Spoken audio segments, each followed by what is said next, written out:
ને મિત્રો મજામાં.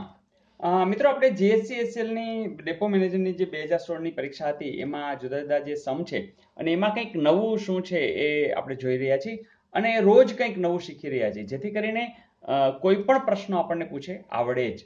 તો લેટ મી સી. એ બી સી ડી ઈ પૈકી દરેકને પરીક્ષામાં જુદા જુદા ગુણ પ્રાપ્ત થાય છે, જેમાં સી ના ગુણ ડી કરતા વધારે છે પણ ઈ જેટલા નથી. ઈ ના ગુણ એ કરતા વધારે છે, એના ગુણ વળી બી કરતા ઓછા છે. તો પરીક્ષામાં કોના ગુણ ત્રીજા ક્રમાંકે હશે? મિત્રો આવા સમની અંદર સિમ્પલ, વધારે હોય ઉપર લખો, નીચા ઓછા હોય નીચે લખો, બસ પતી ગયું. તો હવે જોતા જાય, એબીસીડી પૈકી દરેકને પરીક્ષામાં જુદા જુદા ગુણ પ્રાપ્ત થાય છે, જેમાં સી ના ગુણ ડી કરતા વધારે છે. એટલે ડી કરતા વધારે કોના છે? સી ના ગુણ. થઈ ગયું? સી ના ગુણ ડી કરતા વધારે. આ જરા જોવું, ચેક કરવું, ગોટાળો ન થાય. પણ ઈ જેટલા નથી, એનો અર્થ કે ઈ ના સૌથી વધારે હોય. બરાબર ને? સી ના ગુણ ડી કરતા વધારે છે, સી ના ગુણ ડી કરતા વધારે છે, પણ ઈ જેટલા નથી, મતલબ કે ઈ વધારે છે. ઈ ના ગુણ એ કરતા વધારે છે, એટલે એ કાં અહીંયા હોય, અહીંયા હોય, અહીંયા હોય. બરાબર ને? એ કરતા વધારે છે, હજી ખબર નથી. એ ના, હા, ઈ ના ગુણ એ કરતા વધારે. એ ના ગુણ બી કરતા ઓછા છે, તો એનો અર્થ કે બી છે એ અહીંયા ક્યાંક હોઈ શકે, અહીંયા પણ હોઈ શકે, અહીંયા પણ હોઈ શકે, કારણ કે બી થી ઓછા છે. તો મિત્રો આમ જોઈએ તો હવે શું પૂછ્યું છે પેલા જોઈ લઈ. તો પરીક્ષામાં કોના ગુણ ત્રીજા ક્રમાંકે હશે? મિત્રો તો આ તો અવઢવ થાય. તો એનો અર્થ કે માહિતી બરોબર છે ને પૂરતી નથી. તો જો એવો વિકલ્પ એ લોકોએ આપ્યો છે, માહિતી અપૂરતી છે. બરાબર? તો મિત્રો આવી વાત છે. કારણ કે અહીંયા એ ના ગુણ બી કરતા ઓછા છે, તો બી ક્યાં હોઈ શકે એ કઈ નક્કી ન કહી શકાય. એ પણ ક્યાં છે એ હજી ફાઇનલ નથી, કારણ કે એના સંદર્ભે બીજી કોઈ વાત નથી. તો મિત્રો આવા સમની અંદર પણ તમે ચોકસાઈ સાથે કહી શકો કે આનો જવાબ આ જ હોય. હે ને? તો બસ આવું પૂછાય છે, અગાઉ પૂછાયેલું હજુ પણ પૂછાય છે. તો હવે તો તમને જરૂર આવડી જશે. જોઈએ નેક્સ્ટ. મિત્રો આવું પણ પૂછાયેલું કે એક આખી જે લાઈન આપી છે અને એના અનુસંધાને તમને આવું આપ્યું છે, 4 UA R7M S9L, અને હવે શું આવશે? તો આવા કિસ્સાની અંદર તમારે આખી આ જે પટ્ટી છે અને એના અનુસંધાન તમને આવું આપ્યું છે, તો આપણે નજર કરી કે આ શું છે? 4 UA. તો પેલા તો 4 ક્યાં દેખાય છે? તો કે આ રહ્યા 4. 4 પછી કોણ છે? તો કે યુ. યુ પછી કોણ છે? તો કે એ. ઓકે, તો અહીંયા એક છોડ્યું છે, પછી બે છોડ્યા છે. નેક્સ્ટ જોઈએ R7M. ચાલો, આર આર્યા, 7 આર્યા, આ એમ. તો એનો અર્થ કે અહીંયા એક છોડ્યું છે, અહીંયા બે છોડ્યું. બસ, તો મને લાગે એવું જ લાગે છે. S9L. ચાલો, S9 અને L. એક છોડ્યું છે અને બે છોડ્યા. તો હવે તમને પેલા ધારો કે H આપ્યું છે, તો H ક્યાં ગયું? Yes, H. H પછી કોણ આવે? W આવે. W પછી બે છોડીને કોણ આવે? D. તો H, W, D એવું ક્યાંય છે? અહીં નથી, નથી, નથી. તો આમાંથી એક પણ નહીં. તો ફાઇનલ થઈ ગયું. તો મિત્રો આવું કંઈ. તો આપણે ખબર પડી ગઈ છે પેટર્ન, કે એક છોડીને પછી બે છોડી અને આપણે અંદર લેવાના છે. તો આવી પેટર્ન બસ હોય છે રિઝનિંગના સમની અંદર, ખાસ બીજું હોતું નથી. તો મજા આવી દોસ્તો? તો આવું નવું નવું નવું રોજ નવું, હે ને? તો કેવી મજા આવે.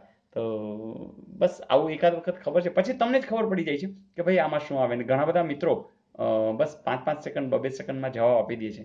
તો એનો અર્થ કે તમે બરોબર પ્રેક્ટિસ કરી છે. અને ધારો કે તમે નવા છો તો બસ આટલા બધા વિડીયોઝ મૂક્યા છે, તમારા માટે જ મૂક્યા છે. મેથ્સ રિઝનિંગમાં તો હું નથી માનતો કે કોઈના માર્ક્સ કટ થાય. શું કહો છો? કોમેન્ટ લખજો. અને હા, ચલો આજનું હોમવર્ક આપી દઉં. પ્રશ્ન આવો હતો કે એક છોકરી તરફ આંગળી ચીંધતા રાજીવે કહ્યું કે તે છોકરી મારા પિતાના જમાઈની એકમાત્ર દીકરી છે. તો છોકરીનો રાજીવ સાથે સંબંધ શું? તો મિત્રો ચલો ટ્રાય કરજો. શું આવે તમે લોકો ગોતી શકશો આનંદથી.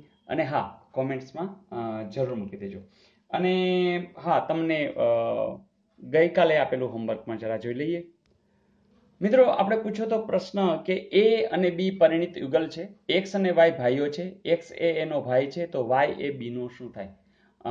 મિત્રો સંબંધના દાખલામાં આપણે બધા એકદમ એટલા બધા શ્યોર થઈ ગયા છે કે એક પણ માર્ક જતો હોતો નથી. ફરીથી જે લોકો સાવ નવા છે એમના માટે સંબંધના દાખલામાં મિત્રો મેં એક પેટર્ન બનાવી છે, અને આ પેટર્ન લગભગ તમને ક્યાંય જોવા નહીં મળે, કારણ કે આ વિશેષ મેં ખાસ તમારા માટે જ બનાવી છે. સંબંધના દાખલામાં આટલી જ વસ્તુ ધ્યાન રાખવાની કે જો પુરુષ હશે ને તો આપણે ચોરસથી દર્શાવશું, જો સ્ત્રી હશે તો રાઉન્ડથી દર્શાવશું, ભાઈ બહેન હશે તો 1 લીટીથી, પતિ પત્ની હશે તો 2 લીટીથી, એના પપ્પા કે એમ હશે તો ઉપર જાશું, દીકરા કે એમ હશે તો નીચે જાશું. બસ પતી ગયું. આટલું જ જાણવાનું છે. હવે તમને બધું આવડે. જો એ અને બી પરિણીત યુગલ છે, બરાબર. તો ચાલો એ અને બી, હવે એ પરિણીત છે એટલે ડબલ લીટી કરી નાખી. ખબર નથી મિત્રો, એક કરી શકી કે અહીંયા કઈ આપ્યું નથી એટલે આપણે એક વાર આમ લઈ લઈએ અને એક છે એ ને લેડીઝ બનાવી, બી ને પુરુષ બનાવી, બરાબર. બે આપણે વિકલ્પ જોતા જ જાય, કારણ કે એ અને બી પરિણીત યુગલ છે એટલે આપણે હજી કઈ સ્પષ્ટતા નથી. સ્પષ્ટતા આવશે એટલે આગળ વધી જઈશું. એક્સ અને વાય ભાઈઓ છે. એક્સ એ એનો ભાઈ છે. હવે એટલું ફાઇનલ થઈ ગયું કે એક્સ છે એ એનો ભાઈ છે. ચલો અહીંયા પણ એક્સ છે એનો ભાઈ છે, બરાબર. એટલે અહીંયા બે ભાઈઓ થયા, અહીંયા ભાઈ બેન થયા, બરાબર ને. પણ એક્સ એ એનો ભાઈ છે. બીજું એક્સ અને વાય ભાઈઓ છે એટલે ફરીથી અહીંયા વાય પણ શું થશે? ભાઈ થશે. અહીંયા પણ શું થશે? વાય છે એ ભાઈ થશે. Is it okay? તો આ ભાઈઓ છે, તો અહીંયા 3 ભાઈઓ થયા, અહીંયા 2 ભાઈઓ એની બેન અને આ થયા. તો બસ બીજી કઈ વાત છે નહીં. તો વાય એ બી નો શું થાય? તો અહીંયા વાય છે એ બી ને શું થાય અને અહીંયા પણ શું થાય? તો જરા જોઈ લઈએ. બે વિકલ્પો આપણી પાસે છે. હવે જો આ જે છે એ લેડીઝ છે, આ એના મિસ્ટર છે, એટલે આ એના જેઠ કા દેર થાય, બરાબર. કઈ ખબર નથી. તો અહીંયા વિકલ્પ શું થશે? જેઠ કા દેર અથવા દિયર, બરાબર. અહીંયા શું થશે કે આ પુરુષ છે, આ એના મિસિસ છે અને મિસિસના ભાઈ થાય એટલે કે સાળા થશે, બરાબર. જો આની અંદર તમે કહેશો સાળા તો એવું કંઈ છે નહીં, તો દિયર શબ્દ છે, તો જવાબ આવશે દિયર.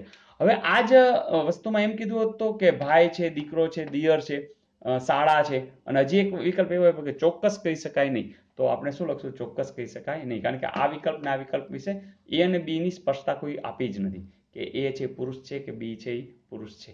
તો મિત્રો આવું કંઈક કે તમે એટલા બધી સ્યોરિટી સાથે કામ કરી શકો કે બિલકુલ વાંધો ના આવે. તો મિત્રો ઘણા બધા વિદ્યાર્થીઓ, ખાસ કરીને આ વખતે તો કોન્સ્ટેબલમાં બધા રાજી છે, કારણ કે 31 માર્કનું જે રીઝનિંગ પૂછાઈ ગયું, તો એના લીધે કેટલા બધા લોકો આ વખતે આવી ગયા છે અને ઘણા બધાના મેસેજ પણ આવી રહ્યા છે કે સર અમે દોડવામાં પણ પાસ થઈ ગયા છે અને due to our NDC channel. તો મિત્રો ખૂબ આનંદ થાય આપણને કે કોઈ મિત્રોની લાઈફ બની રહી છે, કોઈ મિત્રો આખી જિંદગી બની રહી છે અને પોતે હવે આખી જિંદગી આનંદ કરશે, કારણ કે જોબ મળશે. અને મારી ઈચ્છા એવી ખરી કે કોન્સ્ટેબલ નહીં પણ એનાથી પણ આગળ જજો. આપણે ક્લાસ 1 સુધી પહોંચવું છે અને એનડીસી પરિવાર એના માટે ફૂલ હેલ્પ કરશે. તો મિત્રો આગળ વધતા જ રહીએ અને બધાને જોડતા જ રહીએ તો એનો આનંદ અનેરો છે અને એ આનંદ આપણે બધા મેળવીએ એવી હાર્દિક શુભેચ્છાઓ. તો યસ, તમારી કોમેન્ટની રાહ સાથે wish you all the best. આવજો.